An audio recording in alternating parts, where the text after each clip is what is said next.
গেল ২০ বছরে কখনোই থিতু হতে পারেনি দুর্নীতি দমন কমিশন। স্বাধীন সংস্থার ৭ কমিশনারের মধ্যে মাত্র ৩ জন পূর্ণ মেয়াদ শেষ করেছে। বিশেষজ্ঞরা বলছেন, দুদককে সফল করতে হলে সব ধরনের প্রভাব মুক্ত রাখা জরুরি। বিশেষ করে বড় দুর্নীতির বিরুদ্ধে যে অভিযান শুরু হয়েছিল তার ধারাবাহিকতা বজায় রাখাই এখন বড় চ্যালেঞ্জ। শফিকুল ইসলাম সবুজের রিপোর্ট।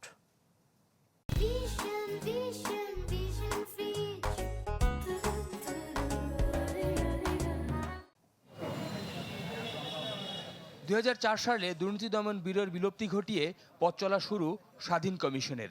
তবে ২ দশকেও প্রত্যাশিত সক্ষমতা অর্জন করতে পারেনি রাষ্ট্রের দুর্নীতি বিরোধী এই সংস্থাটি। ২০ বছরের ইতিহাসে ৭টি কমিশনের মধ্যে ৪টিরই বিদায় ঘটেছে মেয়াদের আগে। সবশেষ ৪ মার্চ আকস্মিকভাবেই পদত্যাগ করেন চেয়ারম্যান ডক্টর মোহাম্মদ আব্দুল মোমেন ও ২ কমিশনার। বিদেয়ী চেয়ারম্যানের দাবি, নতুন সরকারের কাজের পথ সুগম করতেই স্বেচ্ছায় সরে দাঁড়ানো। আমাদের পদত্যাগের বিশেষ কোনো কারণ নেই।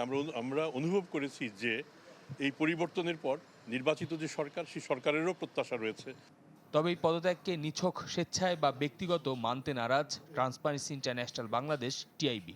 সংস্থাটি বলছে, ক্ষমতার পালাবদলের সাথে কমিশনের শীর্ষ পদে পরিবর্তন দেশের পুরনো রাজনৈতিক ও আমলাতান্ত্রিক নেতিবাচক সংস্কৃতিরই প্রতিফলন। মূল বিষয়টা হচ্ছে যে এটার মাধ্যমে যে বার্তাটা সরকার দিল সেটা হচ্ছে যে যেই শঙ্কাটা আমাদের সবসময় ছিল যে ক্ষমতাসীন দল বা ক্ষমতাসীন কর্তৃপক্ষ কখনোই চায় না দুদকের মতো প্রতিষ্ঠানে এমন নেতৃত্ব থাকুক যারা তাদের নিয়ন্ত্রণের বাইরে বা তাদের আজ্ঞাবহ নয় এবং তাদের পছন্দের নয়।